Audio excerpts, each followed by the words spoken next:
Hello, my name is Malika Basdab. Welcome to PM Express. President Nana Addo Dankwa Akufo-Addo has taken office, and of course, some people who are leading state institutions have started receiving that uncomfortable letter. The chief executive of Cocoa Board, Dr. Opuni, is gone. There are many other MMDC, metropolitan, municipal, and district chief executives have gone home. Are all of these in consonance with the law? I have somebody who will break all of this down. When we come back from the break, I will introduce him. Stay tuned.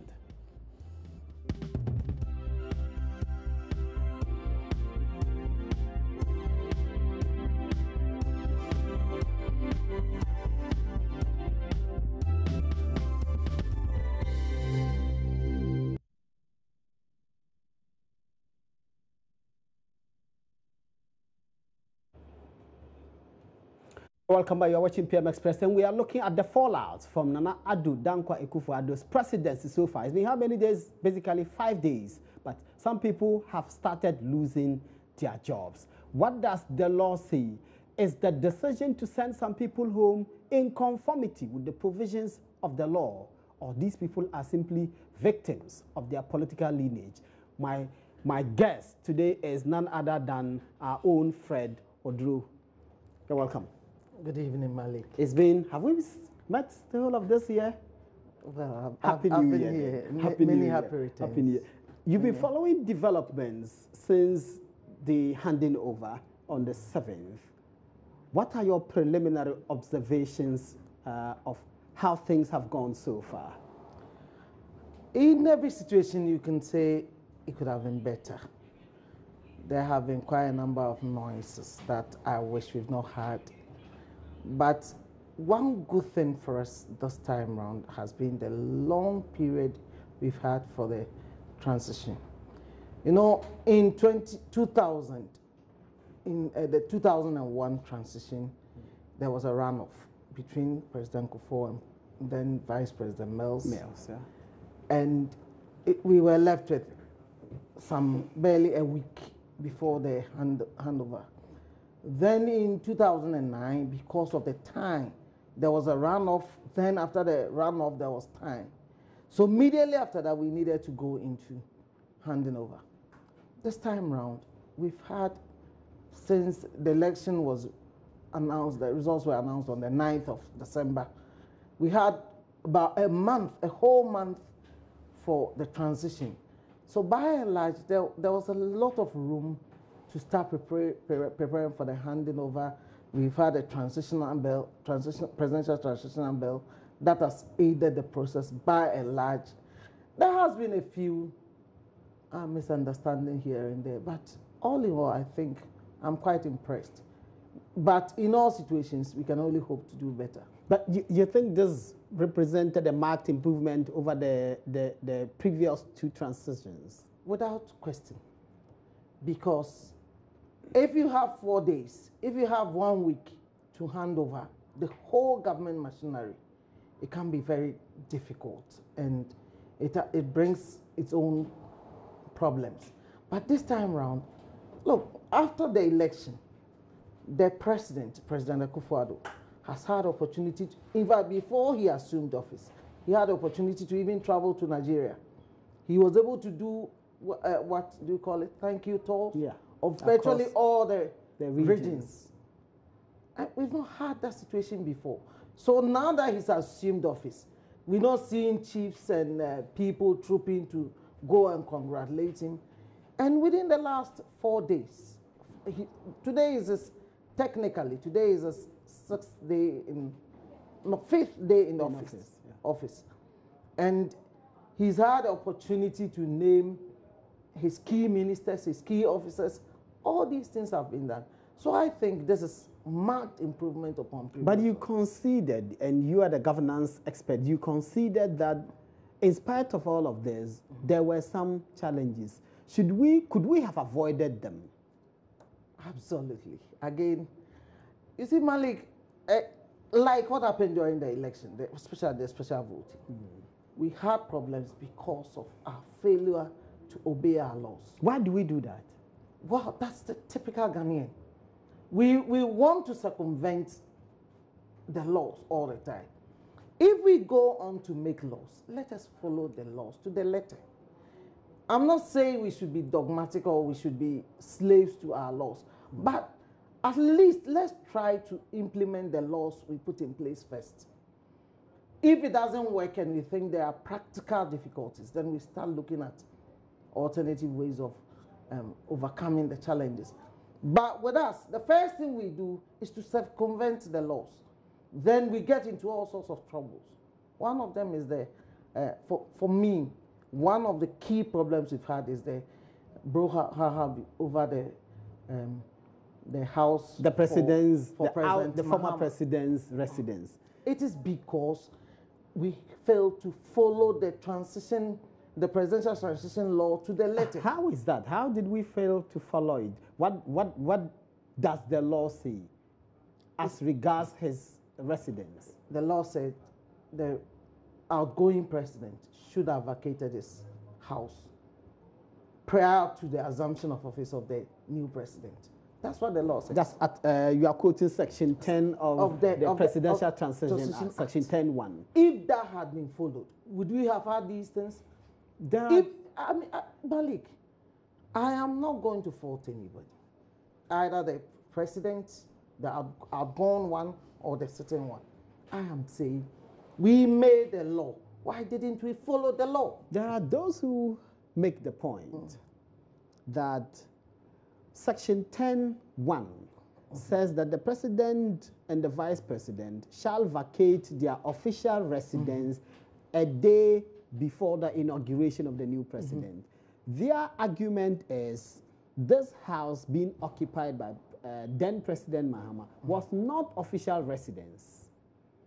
Who determines what is official residence and what is not official residence? Well, we know the Flagstaff House is the house for the presidency, so that should have been... From precedents, we've had presidents occupying... let's take President Rawlings. He used to occupy the castle as well as where his wife was. The rich residence. Yeah. So if we are talking about presidential residences, could we have taken out the rich residence? Mind you, when the president was in power, when it was considered part of the presidential residence, that road was blocked. It was until he left power that the barricade were removed from that road. So you see, let's just follow the laws. If we do follow the law, and subsequent to that, we see difficulty with the practicality of following the laws, we can come back and say, no, this has not worked, so let's solve it. Let's not rather break the law and then turn around to have problems, and we try to start looking for all sorts of excuses. The other explanation they give us is that the Article 71 Emoluments Commission set up, and I'm talking about Professor Dora Edubando's committee, as set up by the president, recommended a 45% of the president's salary as rent. Parliament amended that and made provision for him to be given a house. So it was not... When was that amendment made? You see, I am not privy to that amendment. But would the decision of Parliament supersede a legal provision? I'm not a lawyer. I'm not a lawyer. We have an act of Parliament that has been assented to by the president, which is part of our body of laws. A recommendation by a committee set up by the president, and we are being told the Parliament assented to it. Well, maybe legally they have the right to, that's a legal procedure. But would that supersede the Presidential Transition Act? Well, to the extent that that's also a law passed by them, the Parliament passed it. Would that supersede an act of Parliament? Well, it's a decision by Parliament. I guess the question people are asking is, has Parliament the power to amend the recommendations of the committee? Well, let's even assume they do, for argument's sake. Let's assume they do. Would that supersede an act of Parliament that has been assented to? It's a bill until it's assented to. The Presidential Transition Act, would that decision by Parliament supersede that act of Parliament? You see, these are the problems we create for ourselves. Okay. Break this one down for me. But I don't want to, I'm being careful. I don't want to descend into the politics of it. I agree. Should a former president be offered a house? Can we afford it? Does he need it?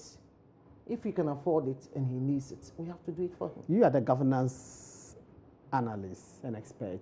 You watch all of these. Mm-hmm. Should Ghana make a law that says every former president should be given a house in Accra? And should we choose what kind of house to give to the person, or should the person choose what house they should give? Should they be given a house at all? You see, being given a house has two implications. One is the house becomes his and his family's. That beyond his death, and beyond particularly the death of his spouse, the house, does it revert to the state or it becomes a property of the family? I wouldn't want to dash the president a house. I would rather want to make him comfortable while he's alive, and especially, in addition to him, his spouse, we must look after them. But I wouldn't want the house to go beyond the president and the spouse, beyond them. So your proposal... It should revert back to the state. If it's going to revert back to the state, then I'm all for it. So your proposal is give any retiring president a house. Accommodate. Maintained by the state. Mm-hmm. After they are dead and gone, mm-hmm. and their spouse is dead and gone, mm-hmm. the house should revert to the state. Back to the state. That is what I will support. I will not support dashing them houses. Where are we going to get that land in the next 100 years? We always think about today. We forget the next 100 years, the next 200 years. What's going to be given to those presidents? Accra lands are almost finished, mind you. But if we were keeping about 10 of such facilities for succeeding presidents and even their vice, and we can accommodate about 15, 20 of these such people over a period, oh, well and good. But I will never dash it to them.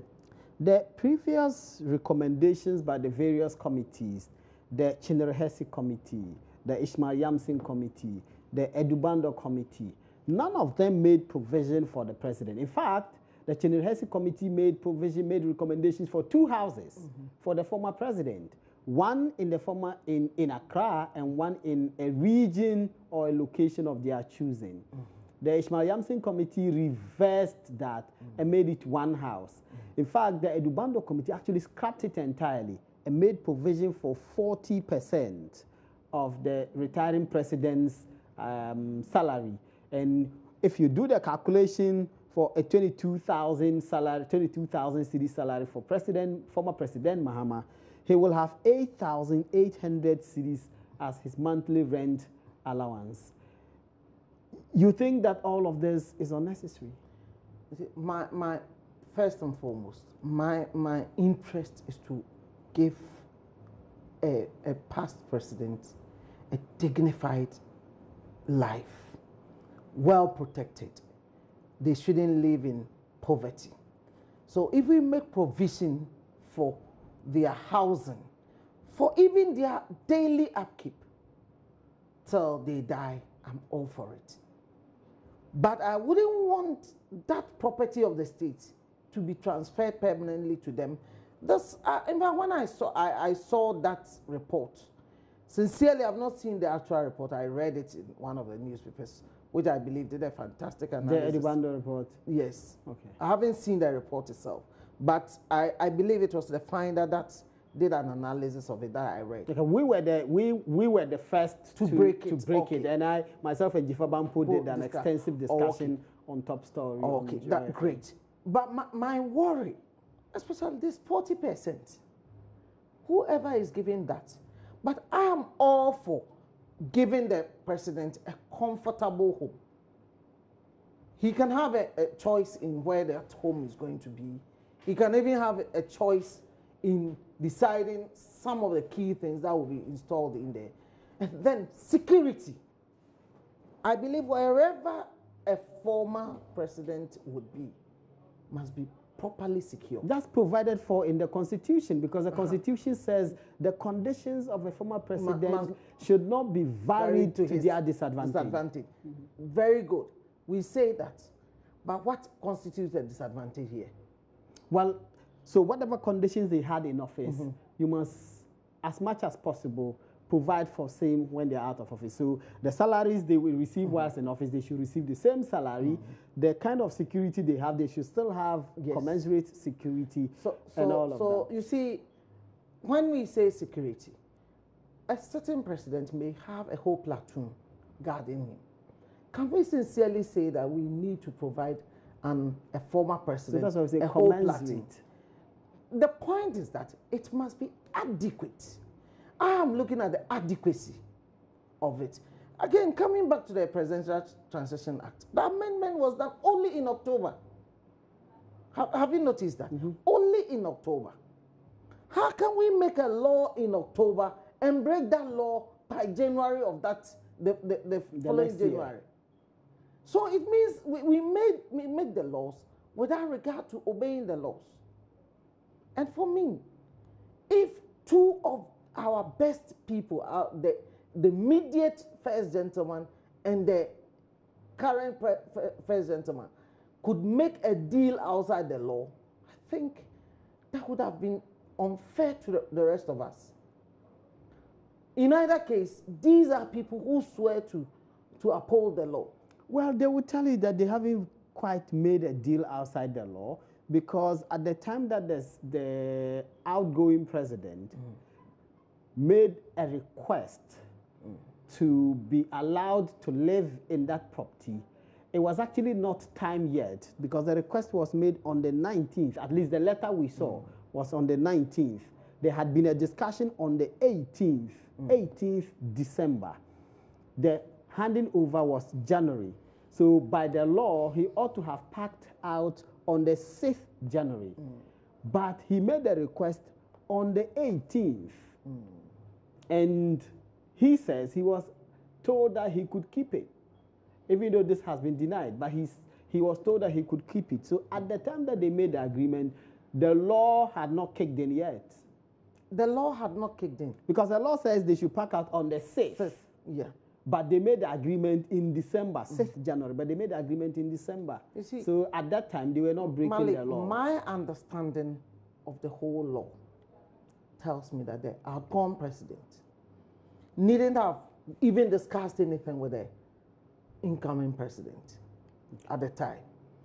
The law says, move, and if you so desire, into an alternative facility. Yeah. So it was up to him as a sitting president. You see, I don't want to go into the politics of this whole thing, because there were instances that within the transition period, the incoming government was protesting that decisions were being made without their being consulted. What did he hear? That the president had the power to make decisions until the midnight of the 6th of January. And the whole thing lied in the hands of the president to look for the alternative accommodation he wanted and moving. That is what I would have said concerning that. That is my understanding. And a few lawyers I've spoken to agree with me on that point. So I think we like politics too much in this part of the world. We don't want to do the right things. Because politics rule the world. Let's do the right things. Let's do it legally. Let's talk about removal from office. The same Presidential Transition Act you copiously quote was relied on by Executive Secretary to the President, Nana Santi-Bediatu, to revoke the appointment of Dr. Opini at the Cocoa Board. What do you make of this arrangement where, as soon as a president comes into office, key state institutions, the heads must change? Where is continuity? See, there are state institutions where the heads are changed, not all. Because let me give you the example. Now, let's take the DCs who've been removed. They handed over to who? They are coordinating directors. Okay. They are heads of the bureaucracies at the assembly level. Yes. They can't be removed by law. They are civil servants.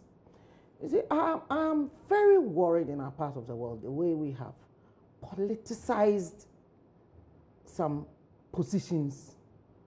And unfortunately, even people who are supposed to be public servants and civil servants end up becoming politicized. Some of them are seen on campaign platforms, campaigning for one party or the other. You see them doing all sorts of party But they things. have a right to it. They are citizens and they are entitled. You see, if you are a civil servant, you are supposed to be apolitical. Malik, even your job, you are working here with multimedia. There are no laws that require you to be apolitical, or at least all of us vote. Let's not, even the chairman of the EC votes. But she cannot wear party colors and go on campaign. You would not wear party colors and go on campaign. Yeah. You see, I'm always happy with when people start debating, this man is NDC, this man is MPP. Today he's labeled MPP, tomorrow he's labeled NDC. Like then it tells me all the time. That person is very good at his job. Especially some of you journalists. We get that all when people fail to categorize you and keep changing where they think you belong, then I believe it depends on what you say on a particular day. That is the point, because and the questions you are doing your work without regards to who is unhappy with what you are saying. That is why what civil and public servants are supposed to do. But some of them, now let's come back to the specific case of Dr. Opini. Unfortunately, nobody, I've been listening to a number of discussions concerning his sack, and including people from NDC. And indeed, I've heard an NDC person say, well, as for him, they all knew it will come. Meaning that everybody knows he's neck deep in the activities of NDC. He stands on their platforms. He did say quite some unpalatable things about the present president, which would naturally indicate that, one, the man has politicized his position. Although he's supposed to be a public servant, he's politicized his position. So we shouldn't be too worried. Indeed, if I were him, I would have resigned before being asked to leave. I think that would have been more honorable. You think he shot himself on the foot by... Well, by his decision. I believe there are quite a number of people who come to your platforms. They are chief executive of certain state institutions. They come on your platforms to lambast the certain the now certain president, who was opposition leader at the time. So how can you, in all fairness, look into his eyes and say, oh, I insulted you, or even I was against you openly, but today I've seen the light, can you keep me? If I were any of those people, but this should teach all of us a lesson, that yes, presidents can appoint you, but when you're appointed, you come to serve the state. You don't serve people. So that when you come in, bring your professionalism to bear on the job you're doing. Otherwise, these things can happen. But we don't learn as a people. I'm not taking those individuals, but it's a common practice with most of us. It's another tricky part of it. If you are appointed by, say, President John Mahama, the expectation is that you first are NDC, and you must be seen to be working in the interests of the NDC. If you fail to do that, the NDC party people will accuse you of being MPP because you are not helping their party and you run into trouble. I guess the same thing will happen with the MPP. If Nanado appoints somebody and the person is not tacitly doing things that are geared towards favoring the MPP, you are going to have party people say, this guy, he's not working in our interests. In fact, they will accuse you of working for the opposition. And you stand the risk of being sacked. That is the bane of our public sector, public service. A lot of the people who come there have found it difficult to be professional in their work. I worked with the gentleman. I mean, I believe he's watching me now. When I entered the public service, he taught me so much, and I'm forever grateful to him about the things he taught me. And you can mention his name. No, I won't. Okay. I won't. It's not fair because of what I'm going to say. Okay. I knew his political affiliation, and in private, he would tell me why he didn't believe in the certain government, but he did everything to support the government. Very professional about his work. I mean, I always hope we can always get that type of individual to be working in our public service, notwithstanding what their personal beliefs about the leanings of a particular party. They can serve whichever party comes into office. But most of our people fail to do that for themselves. And they get themselves entangled in all sorts of politics, and when situations like this arise, they lose their jobs. And sometimes you feel sorry, you feel, is the government victimizing them, or have they brought it upon themselves? Let me go to Dr. Edward Brenya, who is joining us via Skype.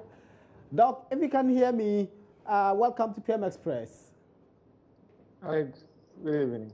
It's been a while. I know. Happy New Year. Same to you. Are you in Kumasi? Yes, right in the office. How is the place? It's fine. Kumasi. I'm just talking to Mr. Fred Oduro, and we are discussing Nanado has come into office. We've seen things happening. People have started receiving that uncomfortable letter that tells them, please go home, your days are up. And we are looking at all of those things, and we are asking, is that proper? Even though this is what the law says people like him should go. Should we have a law that says otherwise, or this is for you perfectly normal? You are a political science lecturer at the political science department of the KNUST. Good evening to the able listeners of PM Express. I think that is perfectly normal. It's normal in the sense that these are individuals that we say they live at the mercy of the president. What that means is that you keep your office insofar as you're loyal to the president. I think probably those that are worried are thinking about an issue of continuity. That is, the president appoint a new person, and then after the person is appointed, then there is a smooth transition. But we've forgotten that in almost all these offices, we do have directors, chief directors and managing directors who are the administrative head. So if the president has come in, he's coming with a mandate. And if the president feels that the current employee or the appointee is not an individual that he believes will be in a position to help him achieve the mandate the Ghanaians voted into power, and he urged this individual to leave and hand over to the administrative head, I think it's legal. I don't see any problem with that. Should this be loyalty to state or loyalty to the party or the president in power? Anyone that is appointed, those that we call them, the ones that we say live at the mercy of the president, one, you are loyal to the president, and that loyalty translates to the states. Of course, we not want to dismiss a career bureaucrat because they have a fixed tenure of office, and the appointment is based on loyalty to the state. They are supposed to be apolitical. If you are a chief executive, a minister, a municipal, metropolitan executive, or the other political appointments, your number priority is the president that appointed you. And therefore, when that president leaves office, it is only at the interest of the incoming president that if he feels he wants to work with you, then he reappoints you. But there's nothing that mandates a president to work with you because your appointment comes to an end the moment the one that appointed you has left office. Asking Drew about should a former president be offered a house by the state? You see, that is an issue that is very interesting. Per the law that actually restored president, parliamentarians were talking about the fact that when they discussed it, they agreed that they have president house to be found a place to stay. But I think that at this point in time, that condition, I leave its usefulness. I believe strongly that at the time that the president of the Fourth Republic was retiring, those constituted to be, or I may be wrong, that is my thought, that those things were built in so as to entice presidents to be able to office. Remember, those were the time that many dictators, military leaders all over Africa not want to leave office. And I believe that some of those packages were done in such a way as makes the ex-president comfortable to leave office and not keep on, especially with a president that has been in office for more than 70, up to 90 years. Then that probably was what those packages was for. At this point in time, I don't think that provision in the Article 71 still works. I believe that it needs to be amended. Presidents can be given bodyguards, they can be all other things like the U.S. And when it comes to their choice of residence, I believe strongly that should be left to the president for them themselves to look for where they will stay and comfortably move to that place. Fair. This provision, the provision for accommodation for the former president, is not in the Constitution. What tends to happen, what the Constitution requires, is that every president will set up a committee, an emoluments committee, and that committee will look into the issues and determine what the salaries of Article 71 holders should be and what other benefits they are entitled to. President John Mahama's committee, which was chaired by Professor Dora Edubando, said that the president should not be given a house. Instead, the president should be given 40% of his salary to rent. This report went to Parliament, and then Parliament then amended it last minute and says instead of 40% of the president's salary, the outgoing president's salary as rent allowance, he should be given a house. Do you think Parliament did an injustice to the Ghanaian people? I think that Parliament was taking a clue from precedents that we have seen from the time that the first president of the Fourth Republic retired, the former president John Rawlings, which continued into the time that former president John Ajito Kufuor also retired. But Kufuor has not been given a house. Yes, but the condition was provided for, just that he wasn't given a place. And even if you recall, at the time of the state president, Atamil, we recall that Atamil reported on building a place for both Kufuor and Rawlings, which were rejected because the two former presidents said they were not, their input was not requested at the time of building the house. So I think probably Parliament was taking a clue from those presidents. That is why I think that Parliament needs to take a second look. I don't think that the requirement or need for those presidents to be given state accommodation is still relevant at this time. I believe that the committee that looked into President Mahama's settlement package did the right thing by recommending 40% so that they can go and get a place of their choice. I mean, remember, these are individuals, they are the highest paid public servants in the time. All of us will retire, will go out of our own house and go and stay paid. And I think that if we give this person a chance to build their house, they will build something that will more worthy what the state gives to them. And I think this aspect we should be looked at, especially looking at the demand of the Ghanaian economy at the time. My last question to you at this point. So Odro was making the point that for him, a former president should be accommodated. And the person should be given whatever courtesies that they deserve. They should be accorded same. And when they are dead and their spouses are dead, whatever accommodation that was provided for them by the state should revert to the state. Do you share that view? I'm sorry to disagree with Mr. Odro. That is, and my opinion is that I smell a problem.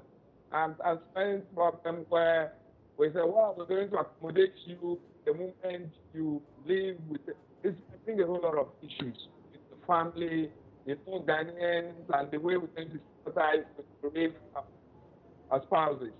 I think that for me, I believe strongly that at this point, it is important that our lawmakers revisit this precedent that has been there and actually allow the president to find the place of their choice. And I believe that individuals, just as when President Buford was not given an accommodation and he has been able to stay at home, and just as the President Mahama has rejected and if he will find a place to stay, I think if that makes the order of the day, we get a president and speak smoothly, and also of the incoming president, able to focus on his job instead of focusing on that president today.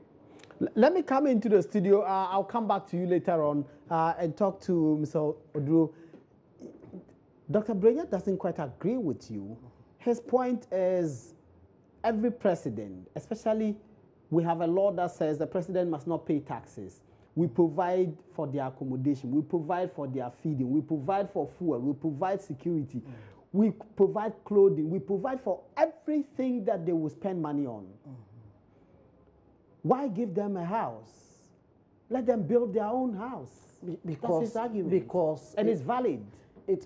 I can't disagree with Dr. Brenya, but I'm firmly of the opinion that once somebody occupies the highest office of the land, it behoves upon us as a people.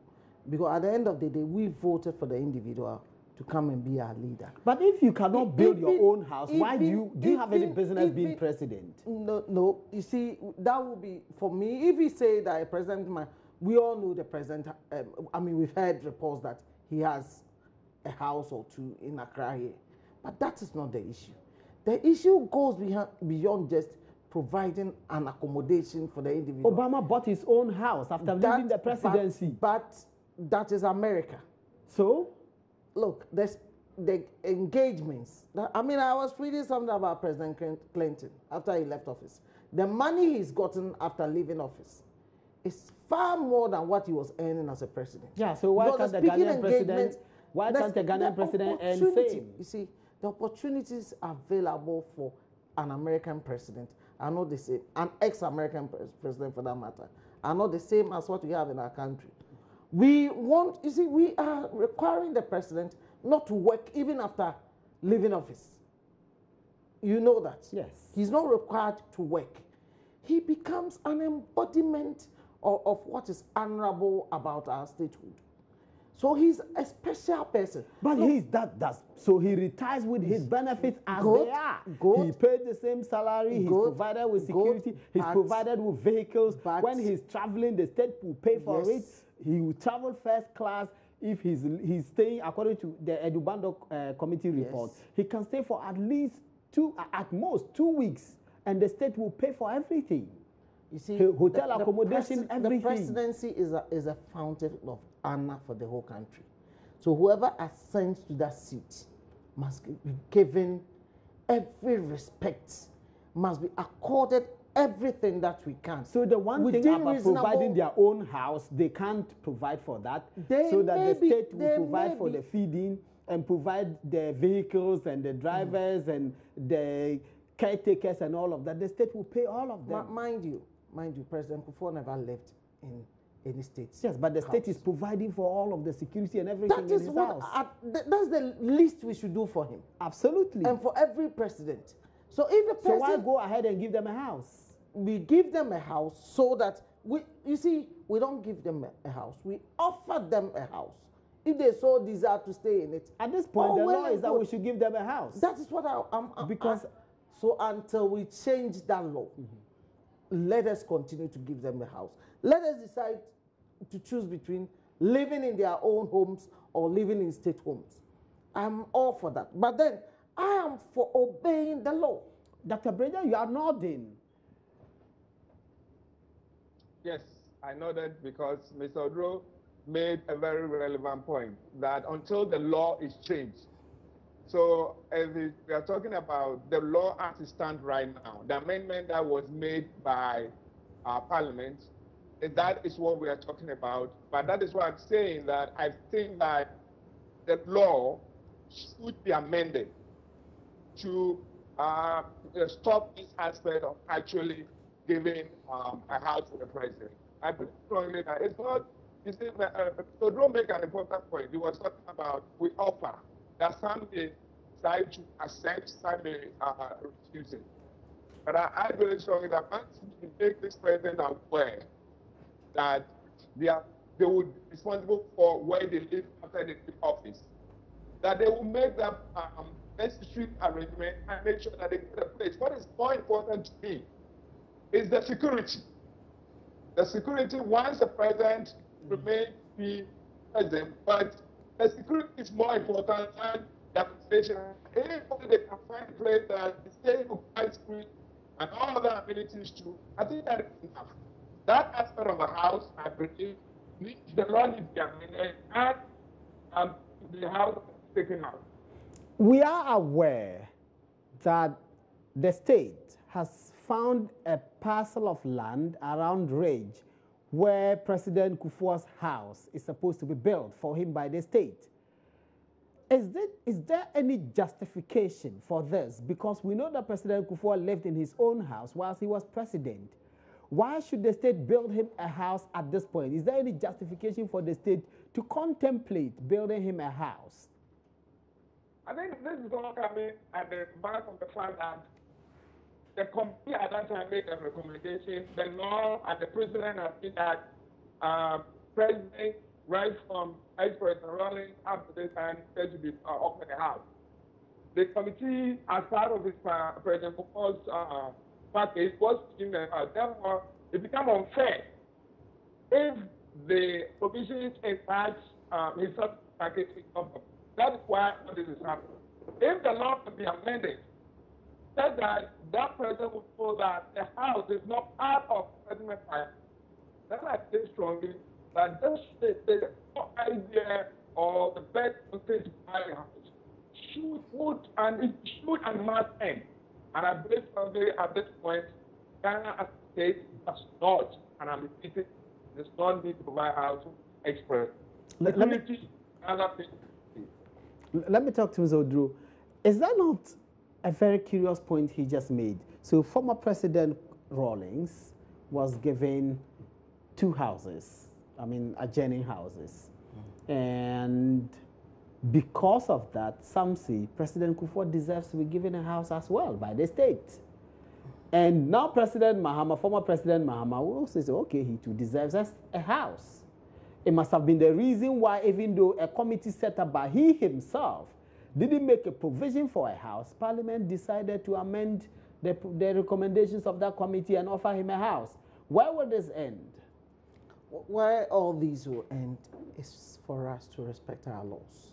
No, you see, let me, Malik, how do you make a law today and say that Malik, any president henceforth will not be given a house when others were giving houses? Let me make a point. You see, President Kufuor set up the Chinrahese committee.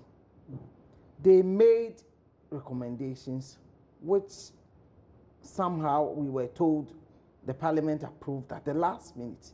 And again, I ask myself, why do they always do this under cloak and dagger? At the very last minute, it's so murky. It happened like that. Then, come to 2016 or 2017, tail end of the of President Mohammed's era. Then again, we are told on the faith or on Yeah, the on the face. again, something like that was done. Yet we had seen the Professor Bwando's committee's report had come out for us all to know what was in there. Then suddenly it was approved under some strange circumstances. We are being told there were some variations made to all these things. So you ask yourself, should it also, mind you, when President Mills came, he threw away the Chinehese report and then brought in Ishmael Yamson to do another one, which was, whether it was implemented or not, we don't even know. Up till now, we are becoming aware that to date, certain things President Kufuor was expecting has never been given to him. Yeah, he was only given office in 2013. See? So in between, what was happening? Because we fail to, you see, we look at individuals and make laws to suit them. Dare I say that even sometimes people believe we are having challenges with our constitution because of some of these things. We shouldn't, a law must be made to suit everybody. We shouldn't look at individuals and make laws for them. And I ask myself, I mean, I cannot understand why we are failing to implement the Presidential Transition Act. If we were obeying what that law had said, we wouldn't be in this difficulty. Should we make another law that stops parties that win elections, their supporters going on rampage and seizing state property as we have witnessed and we are witnessing now? On that particular issue, I'm going to blame the police today, tomorrow, and forever until they do. But the police can't be everywhere. They are looking over their shoulders. Oh, when people, every time in this country, whenever people commit crime, they go and hide behind political parties. But why are you blaming the police? Because the reality they are is failing that to do what is there. They alone have the constitutional right to arrest. Because criminals. if they do that, they will get dealt with by the politicians. So they've given the politicians the power. Let them start prosecuting the people, and let's see if the politicians can victimize them. Because if the politician victimizes them, what can you do? They just transfer them. And I have done cases in which police people arrest people that their own big men had connections with. They were transferred to faraway villages because they refused to let the matters lie. Their big men are compromised for a start. That if we keep on doing that, this country will get nowhere. For me, I want to see crime as crime. I have never seen a crime wearing party colors. It is the individuals in there. If we continue doing this, we will find criminals hiding behind. They'll go and pay to the political parties so that when they go and commit their crimes and get caught, the people will stand behind them. Look, I find it very uncomfortable when there is a crime and people will start attacking the political party to which that individual belongs to. Let us stop this. Let the police rise up to the task and arrest the criminals. Then we all will be better off. You see, Malik, you and I, no matter what happens, no matter the change in government, you come to your work. I go to my work. But if there is unrest, if there's too much crime in the system, and the police fails to arrest the criminals because they think they have political powers behind them, where are we going to be there? The two of us. Because we may not have any political party to cover us. Absolutely. So I believe that the police should rise up to the task. I blame them 100% until they can come and tell me we arrested them and my boss was threatened with a sack, so we left them. Then I'll come and speak for them.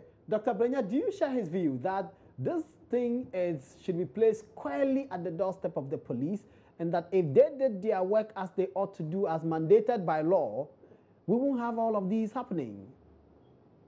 Absolutely, absolutely. I think I totally disagree with you when you said that a new law has to be made for individuals to be arrested. There's already a law in place. There's already a law in place, as Mr. Odro said, that make a crime a crime. We are talking about victimization by political leaders. This is happening because we as citizens are allowing it.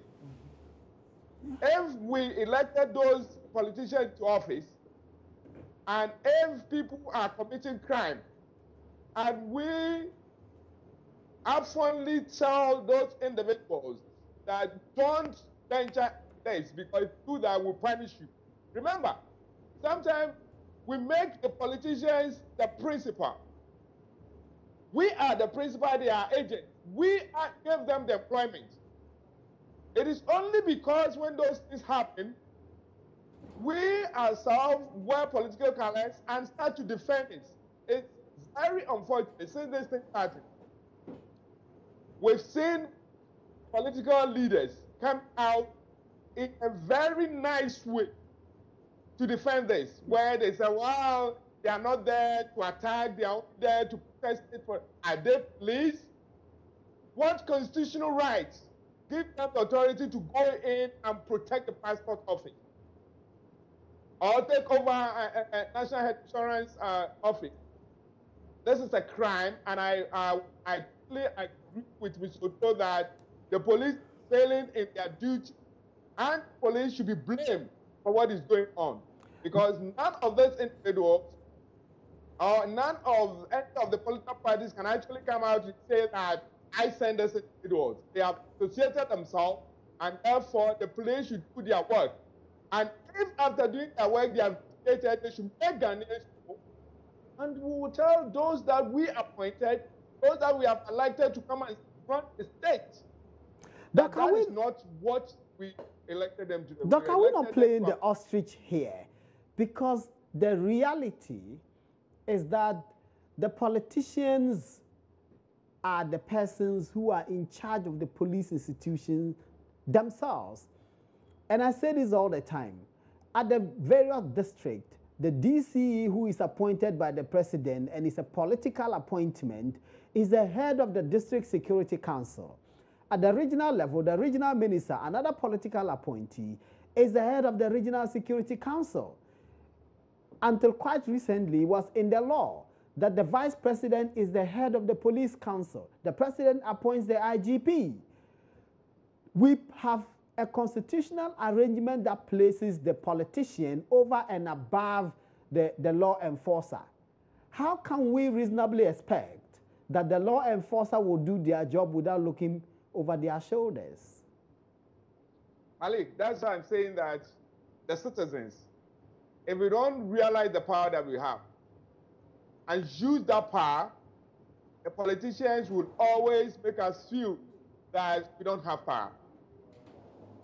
Many a time, the reason why these politicians are able to do that is that the moment things like this happen, political parties tend to support sympathizers and supporters of political parties immediately will support individuals that they believe are coming from their party and try to defend their acts. The moment you do that, that gives the politician the impetus to also punish, because they are about political capital. It is high time as a nation, as citizens, we treat what is crime as crime, irrespective of our political affiliation or sympathy. On that note, Yes, just land. Yes, I was saying that if we can do that as a nation, and that goes with what the president is talking about, change of attitude. If we can see ourselves as a nation, then of course we will prevent these politicians from doing what they are doing. Other than that, we're going to have this situation and only come and sit and talk about it, but not have any action done. Dr. Benya, thank you. Let me talk to Mr. Oduru. We have just about a minute or less. A minute. You share his view. The citizens must act. We can't leave it to the police alone. No, we should also support them. But my worry is that until I hear from the police that we are being victimized, I'm going to assume that they are the ones failing us. But when you say they are looking over their shoulders, it must be something that makes them look over their shoulders. Because we are in this country. We know when there's change of government, how the attitude of some people change towards some other people. If I was right here on this table with a politician, and he said it on there that right then when the election was changing, they saw differences in attitude from some of these people. And I think it's not right. They should be fair by all men as their oath expects them to be. So I think let them do the right thing and we'll support them. Thank you. You're most welcome, Malik. Mr. Fred Oduro has been my guest. He is a governance expert. He helps us with an understanding of what the issues are. Earlier we had Dr. Edward Brinya. He is a lecturer at the Political Science Department of the Kwame Nkrumah University of Science and Technology. We will bring you another exciting discussion on PM Express. Until then, my name is Malik Abbas Dabu. Bye-bye.